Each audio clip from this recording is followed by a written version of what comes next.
Radio in motion. Program loading in 3, 2, 1. Program activated. Attention everyone, the unpleasant noise you are about to hear coming from your radio is not a mistake.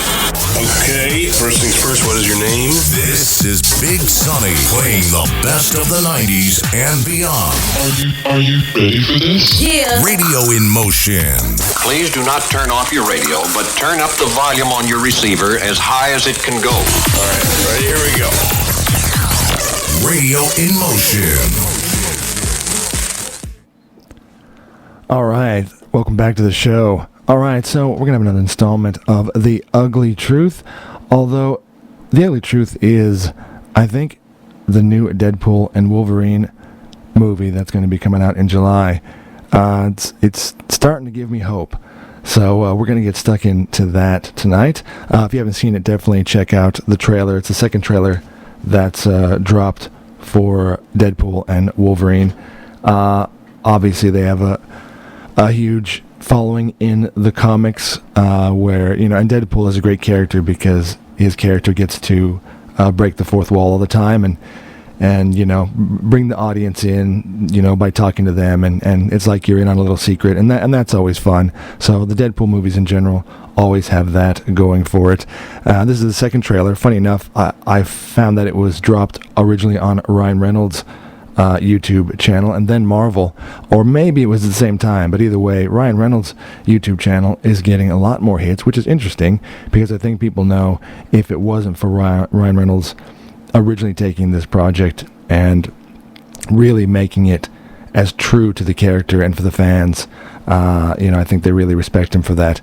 Now, the first trailer was a bit funny because Ryan Reynolds, or Deadpool, pegs himself as the Marvel Jesus, because he thinks he's going to be the savior of Marvel, and that is because essentially there's going to be a bit of multiverse action, and we'll talk about that in a minute. I don't know how you feel about that. The multiverse is it's one of those things where it could fix things or it could make them worse. And it's interesting. It's almost 10 years since the second Deadpool movie, and the first one really. I think it was a pretty well-balanced movie. It knew when to have its serious moments and knew when to poke fun at itself, and definitely poke fun at the Marvel movies. And of course, they're rated R. And look, I'll be honest, that does give you a little bit more leeway to go in hard with. And it's not just swearing, it's not just F-bombs, but frankly, the rating system in general is an interesting vice grip on movies.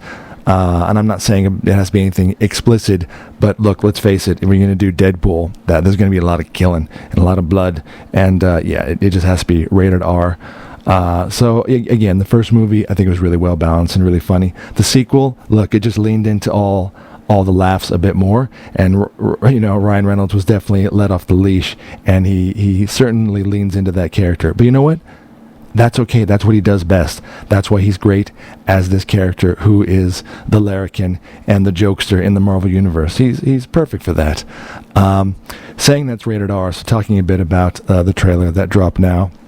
It's funny. So this is at the end, and definitely, check it out.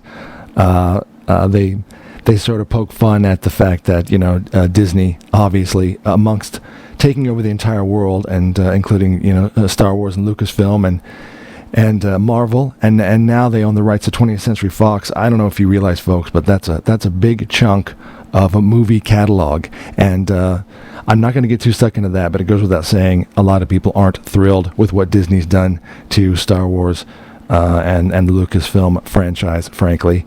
So they do poke fun at that a bit, and at the end, it has Deadpool saying, so his roommate, I forget her name, she's the older lady, and she's hilarious. She says basically, do you want to do some cocaine? And he's you can't say that. He says that's the one thing that Feige says is off limits. That's Kevin Feige. He's been the architect of the Marvel Universe for quite a while now. Certainly, he was pivotal in the first 10 years at bringing together the Infinity War saga with Endgame and Thanos and all the original Marvel heroes and Avengers, which again was hugely popular. So look, if you're if you're a full Marvel nerd, you already know who Feige is. But if you don't, that's a bit of background. But he says, no, that's the one thing that's off limits. You can't talk about cocaine. And she goes, well, can we use euphemisms? No, not even those. Like snowboarding? No, not that one. Disco dust? No. Even force bump? No. Do you want to build a snowman? Especially not. So right there you can see that, obviously they're still allowing him to go a bit off the rails there, and certainly lean into the rated R, because those are some funny jokes. I don't think you're going to see them talk about snowboarding and disco dust in any of the other sort of family-orientated Marvel movies. So here's the one thing, though. So, some people are full-on comic book nerds, and some people are full-on movie nerds, and then there's sort of the passive general audience. I think when you do a movie release at the cinema and you're trying to go for general audiences, which is what they try to do, and again, I think sometimes that's their downfall, you should know your audience and go for it, and just don't worry about it. Just go for your audience and make them happy. The money will come in. When you try to please everyone, sometimes you please no one. But in this case, they're really trying to tie it in to the Disney Plus Marvel TV shows. And I'm going to be honest, they aren't hugely popular, and the majority of the audience, except for a really niche audience, has not seen them. So when you tie in a plot line to an event from a streaming TV show that not a lot of people are watching, that's already a problem. So again, I'm not even that into it to watching any of the Disney Plus shows, and I haven't seen any of these. If you have, you'll be fine, you'll be happy. But essentially, there's this thing in the Marvel universe called the Time Variance Authority. They're like multi-universe cops. All right, you get it? There's multi-universes. There's 50 different Earths, and there's a version of you on each one doing a different thing in a different timeline. I'm sure anyone who's a movie fan, whether it's not just Marvel, you've seen many versions of this idea of the multiverse. So they're called the TVA. They're like the multiverse cops. Anyway, there are scenes in the first trailer in this one where he's obviously interacting with them. And there's further evidence of that in this one. They're stuck in a place that's called the Void.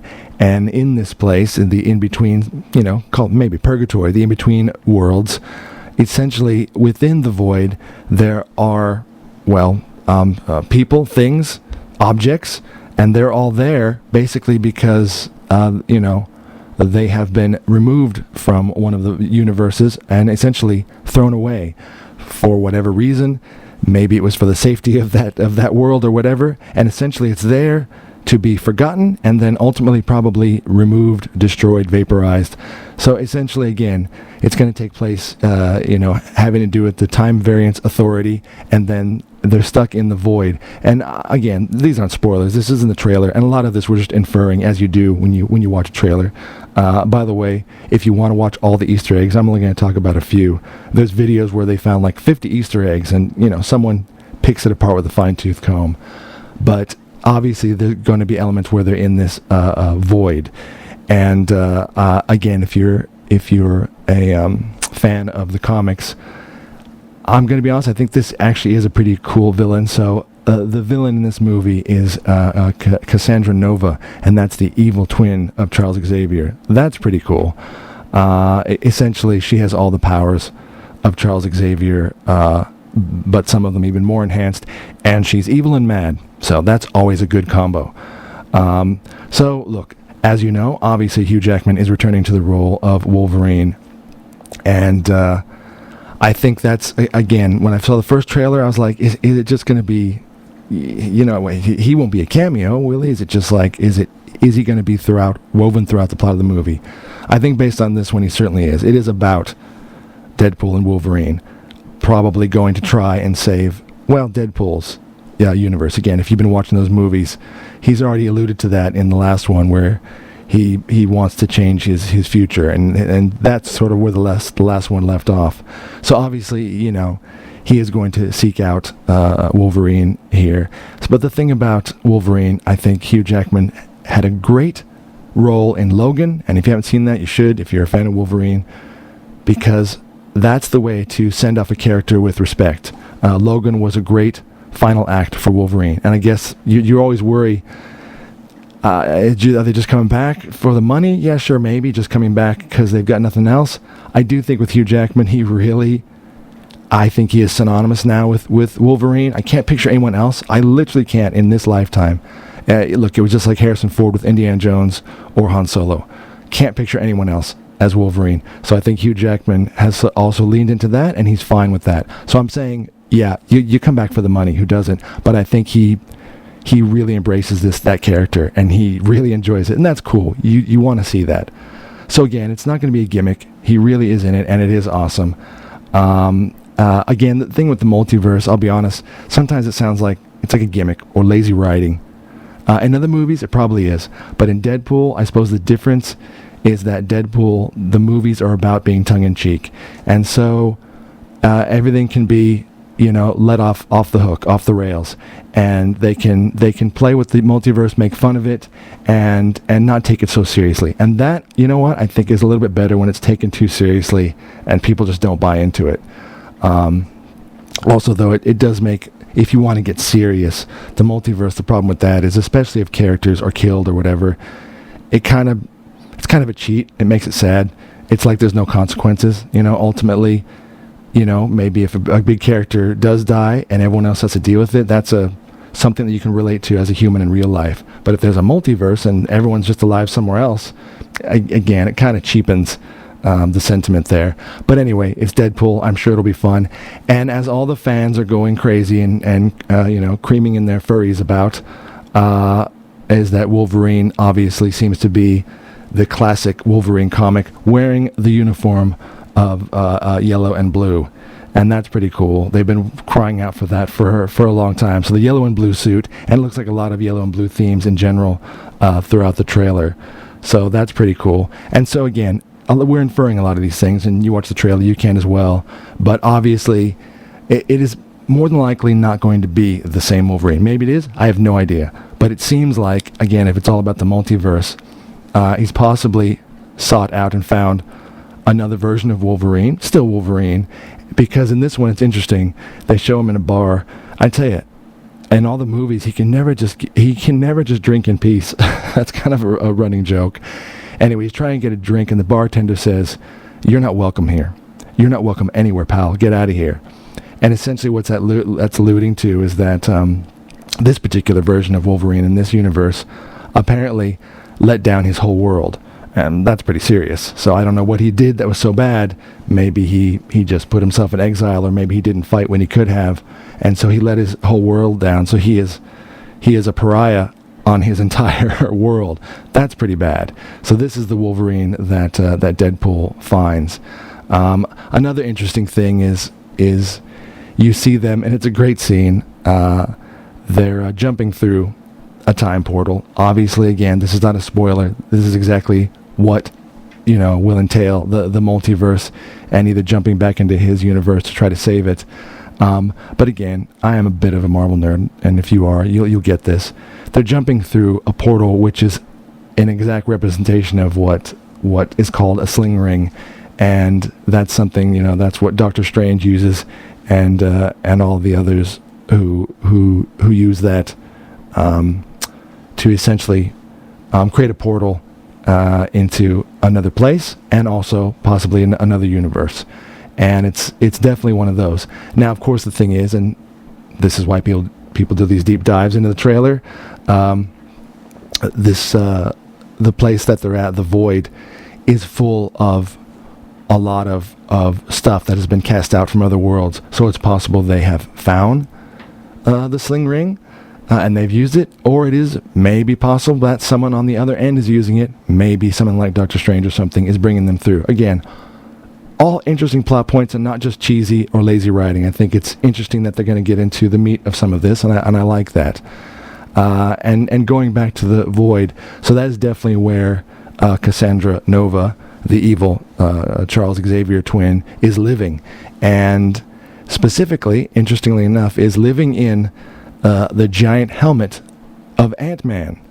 Again, possibly a variation of Ant-Man in another universe, and other Ant-Man parts. So Ant-Man, if you don't know Ant-Man, you got to get nerdy here. Ant-Man, the suit has the power to shrink to absolute molecular microscopic sizes, as well as to be gigantic, ginormous, as big as a building.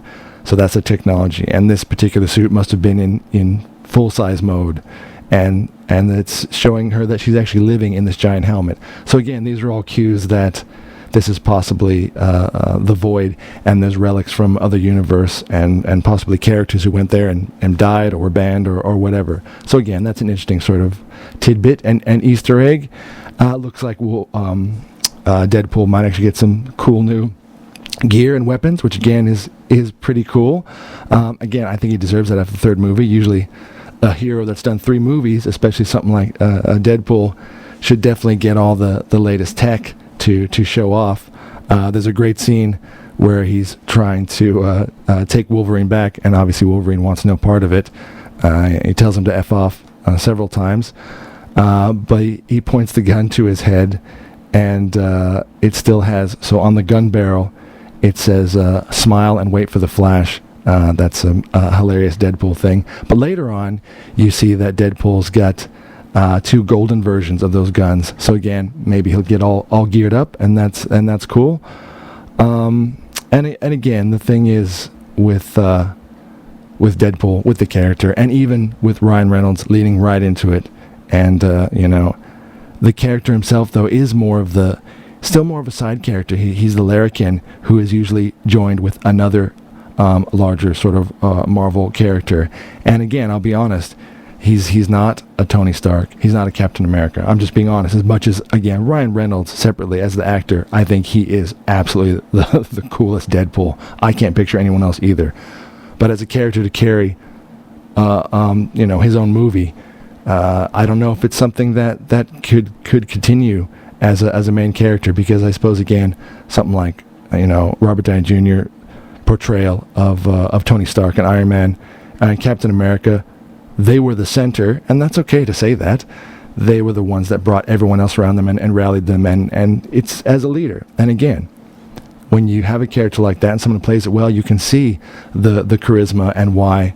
Again, you're thinking, oh, well, it's just crazy fantasy. But come on, art imitates life and vice versa. So in order to have a connection, when you watch any movie, you always find a way to put it in reality or with yourself. That's the whole point of every story told around a campfire, folks, since the beginning of time. Movies are just another reflection of that. So yes, even in the fake Marvel comic universe, there still has to be something that you can ground it in reality. And that reality is a leading character should have that charisma that you can believe that character is going to carry this whole movie. Again, whether it's a Spider-Man character or a Tony Stark, something like that. So again, all in all, I'm pretty hopeful. It looks pretty cool. I think the two of them together in a rated R movie has been their dream. Everyone's been waiting for a team-up since their last team-up, which shall not be spoken of. All the superfans know what that is. It was not a good pairing, and Ryan Reynolds has long since reset that, thankfully.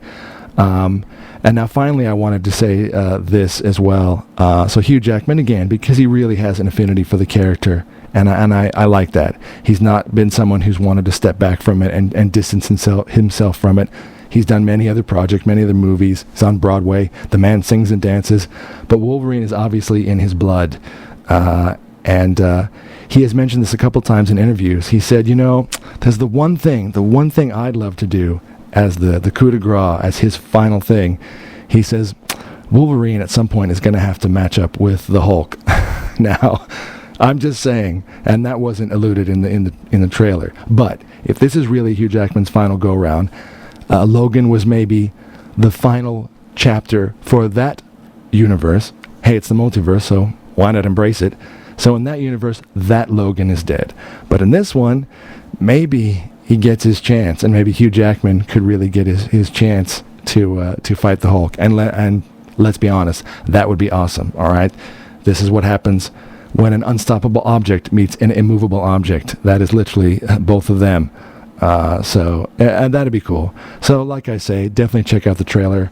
I'm pretty hopeful that it's set up to not take itself too seriously, and having both these characters. And if there's a little bit of fan service, I'm not going to be one of those that says, oh, they're just doing fan service. And you know what? The past 10 years of Marvel has been a bit of a stinker. And I'm happy to have a movie that just leans into fan service. Why not? So I'll take it. So bring it on is what I say. So yeah, let me know what you think, and definitely check out the trailer. I think it's looking hopeful and it's looking good. So yeah, Deadpool and Wolverine, July. Definitely hope to check that out. All right, more great songs coming up tonight on our 80s Nights on Radiant Motion. We'll be right back after a word from our sponsors.